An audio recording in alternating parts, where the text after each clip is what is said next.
Hello and welcome back to Hockey Talks. I'm Carl and Dave. If there's one rule in the NHL you could change or substitute or just add a brand new rule, what would that be? In the KHL, they added a new rule to the 3-on-3 overtime. Now you cannot come back after you've crossed half already. You cannot come back with the puck back over your half to your opposite side. I think that adds a lot to it because it's going to add a lot more offense and defense and a lot more excitement in there because they can't float around. The three guys can't float around, go all the way back to their end and come back and try to waste a whole bunch of time. Don't you think it'll slow the game down? I don't think so. You don't think? Well, maybe. I mean, maybe it would even speed the game up. Like, what happens if they do cross? Is it similar to like when they shoot the puck over the side, or like they get a penalty? It's a penalty. Yeah, as far as I know, it's a 2-minute penalty, kind of like shooting the puck over the glass, right? Yeah. But I think it'll add more excitement rather than people just going around playing keep away, right? The entire time. Well, that's what you see. If they feel pressure, they just send it back into their end, right? And it's so frustrating because what you see is they position themselves. These players know, they get taught this stuff. They position themselves so that if they have a missed shot, it wraps itself back around the boards, and then they just go get the puck, and then they keep pressure on. Yeah. So with this rule, being applied in the KHL, it would theoretically speed the game up because players wouldn't necessarily have the right to go back and go back in their own end after they get it. So I think it's a good idea. Like, do you think it's something that could and should be implemented in the NHL in their overtime periods with 3-on-3? I think so too, actually. Honestly, for those of you who don't know, KHL is the professional hockey league in Russia and in Europe, right? So, but I do believe that they should implement that into the NHL. Because I think it adds a lot more than, like we've been saying, instead of going back into your own end and just passing it around, right? I mean, it's still exciting, but I think it would just add a little bit more if you cannot come back across half and just keep it in that zone, right? It forced guys to make a lot more plays, and you'd see a lot more passing plays and a lot more creativeness out of everybody. I think it'd be great. Yeah, you gotta stop playing so that you can just go and shoot the puck and have it wrap all the way around just to go all the way back to your own end and get momentum again and go back into their end. Yeah. That's an interesting one. I wonder if the NHL would be willing to apply it, but I don't know. They would. I think it'd just be a great idea to get some new rules in there. Yeah. I mean, just kind of make the game flow a little bit better. I mean, it flows pretty good right now, but I would like to see them be able to make some more creative plays and it's just passing it all the way back and around and stuff. But that brings us to another question. Is there we've been kind of going through some unrealistic rule changes. We've seen this. Some real fun ones. Some real fun ones that we've come across that people have suggested. And we're going to bring them to you. Comment, if you're still watching, comment what the most unrealistic rule changes that you'd like to see applied in the NHL, and just because it would be cool. Just something, whatever. It doesn't matter. Just say whatever you want to say and whatever you'd like to see implemented. Because these ones aren't even close, I don't think. Some of them, but a couple of them. The first one we came across, last 2 minutes, goalies can play past the center. I had seen this. Regulation. In regulation, yeah. So I had seen this one, and I just picture this goalie, instead of being pulled and going off to get your sixth man on the ice, I see this goalie going and screening another goalie. Just it brings me back from Patrick Waugh or Dominic Hasek. Yeah, would come up and skate to the center line, right, and try to go and score their own goal. Or Patrick Waugh, he tried to do, and he made a move on Wayne Gretzky, center ice. But jeez, you can't do that though anymore. That's obviously back when it was allowed. Yeah. How insane would that be? Well, I don't even think they were supposed to anyways, but he just did it anyways. It's like, I mean, if that were to happen though, would you be able to hit the goalie like you hit any other players too? Because a lot of people, that's probably why the goalie can go up there and do all that stuff, is other players aren't going to, be kind of too afraid, kind of like hitting a quarterback, I guess, for the first time. I would say it's fair game. Yeah. No, then if you're coming out of your net, you got to think about, right? Yeah. Is it fair game to hit the goaltender on his way to the score a bench? Goal on the net? No, to the bench to get the extra attacker.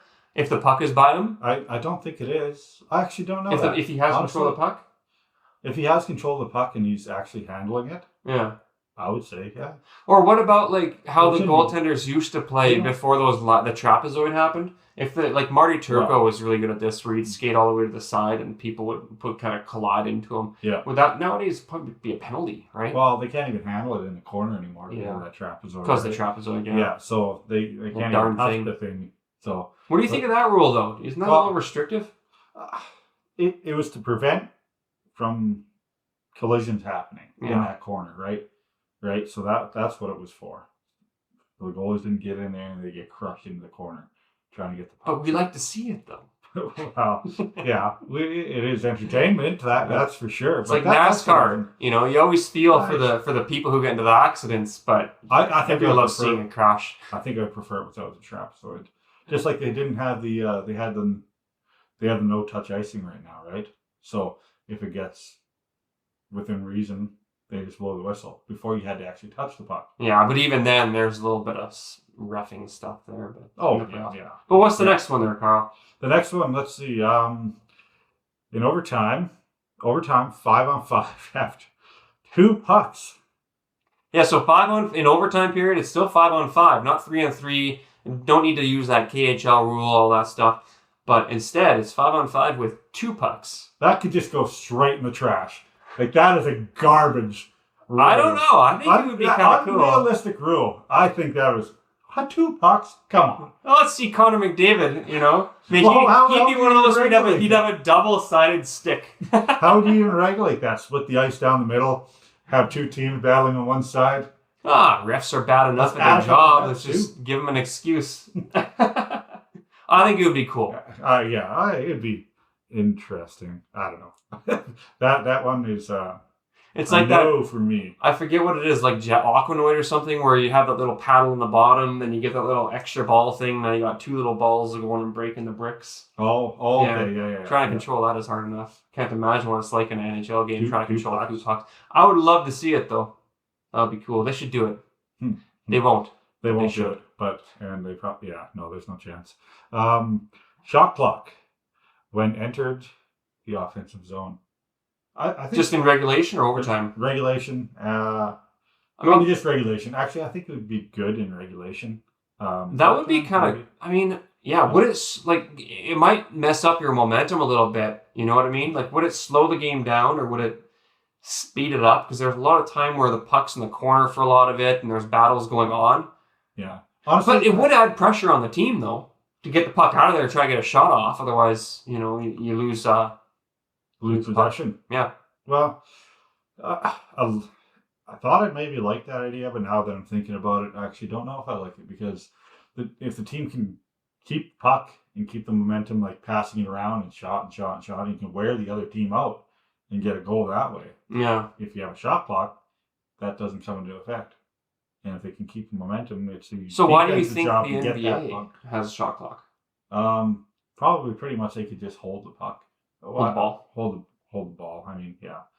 I mean, I don't know. They have a shot clock and it works, I guess, in the NBA and in basketball and stuff. But because you can't hit the other person. Even MLB has a shot clock now. Really? They have a pitch clock, right? Oh, okay. The batter has to be ready, and the pitcher also has to pitch within, I think, 30 seconds, something like that. Ooh, they should get a ref clock. Ref's got to drop the puck. Yeah, come on. Within a certain time. Not all this fake stiff. Nope, you're out. Get out of here. You're out. Yeah. Just drop the puck, ref. Come on. Just drop it. But, I don't know. Well, that's an interesting one, though. It is an interesting one. Because I could see it having pros and cons. Yeah. Yeah, absolutely. I don't know. I think... Probably more cons. I don't know. Shot clock, maybe. The other one was penalties can carry over into the next game. That would be a cool one to see. I think I like it. Because there's a lot of stuff going on at the end of games where you get like game misconducts, people are fighting.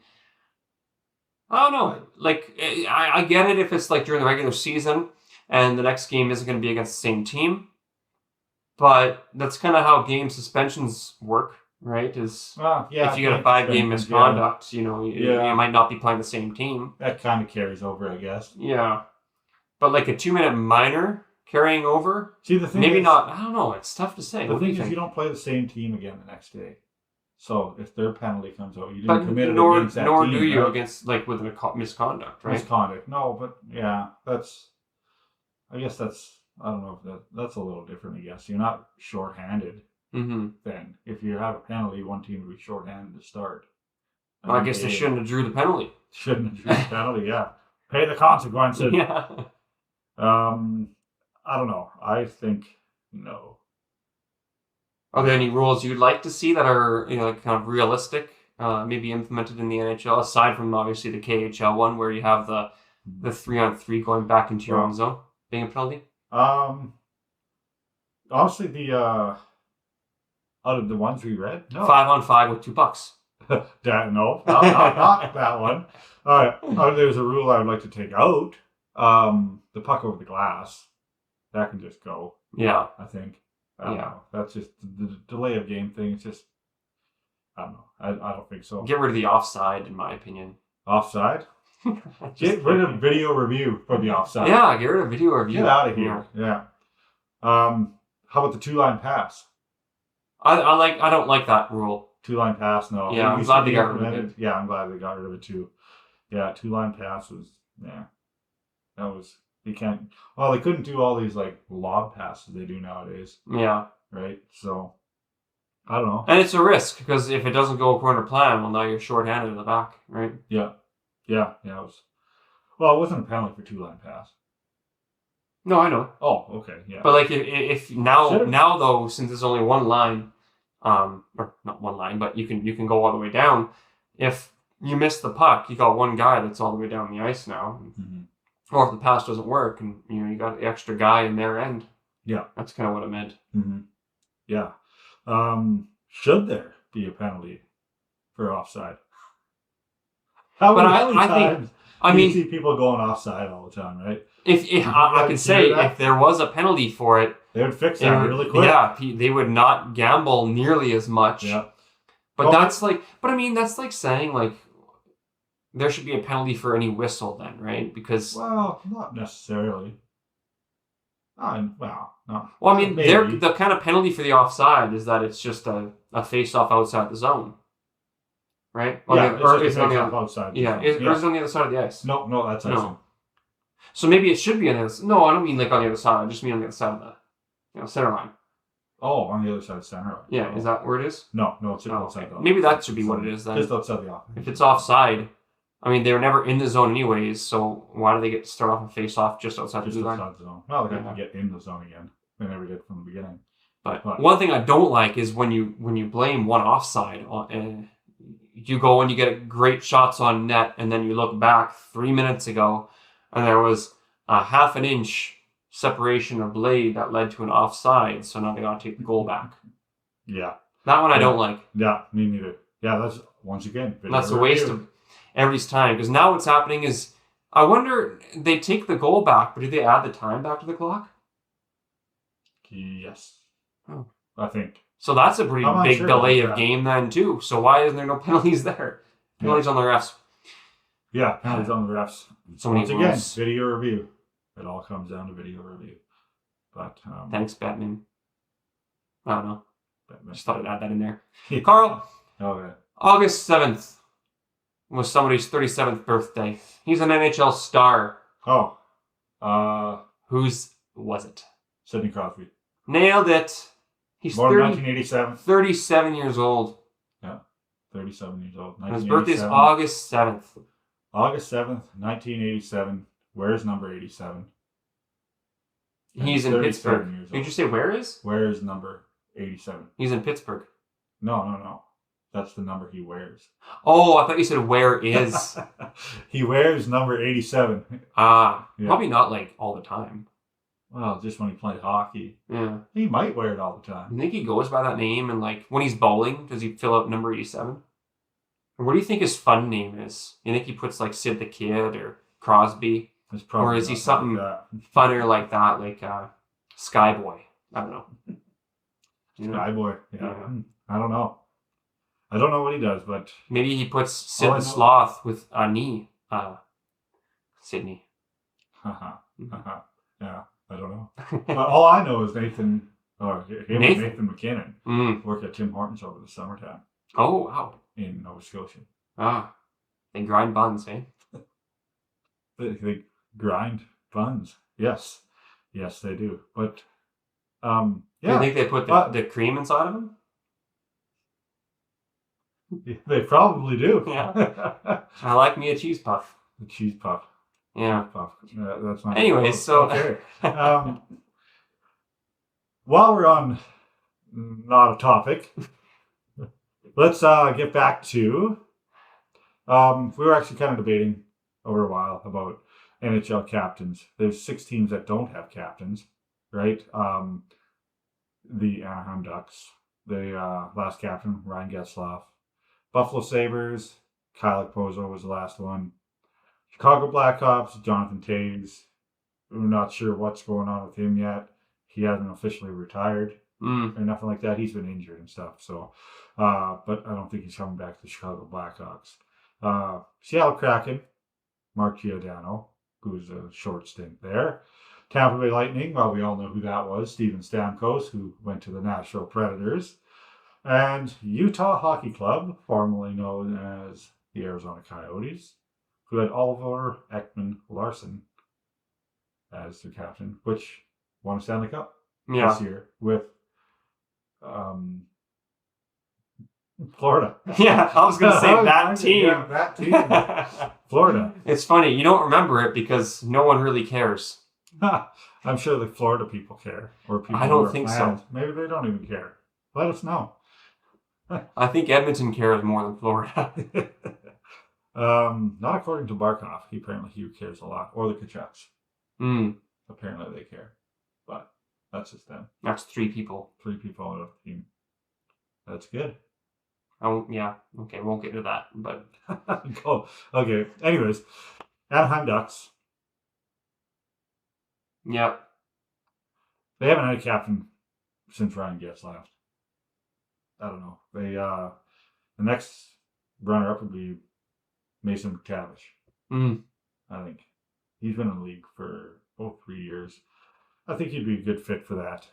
But actually, one team I actually want to talk about is Chicago Blackhawks. They don't have a captain right now.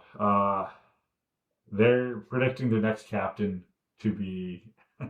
Obviously, they don't have a captain. We were talking about that. They're predicting the next captain, Connor Bedard. Do you think Connor Bedard's ready for a captain? Yeah, I think so. You think so? Yeah. I do. I mean, let me put it this way.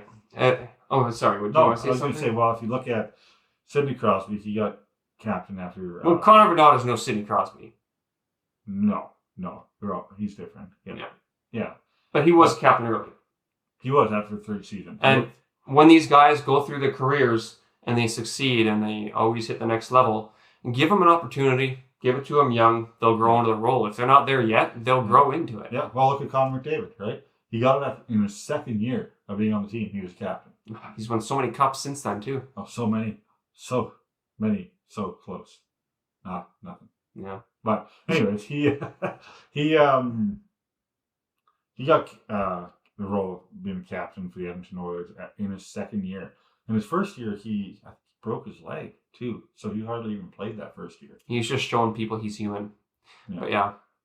But yeah. But yeah, you put them in there early and they'll grow into the role. So I think Bedard would be a great fit. What do you think? I think so. I think Bedard will be a fit. I don't know if right away is the answer. He's still trying to figure out this game. Like he broke his jaw last year off of a hit. Kind of McDavid. I mean, do I think he's going to be a captain? Yeah, he will be for sure.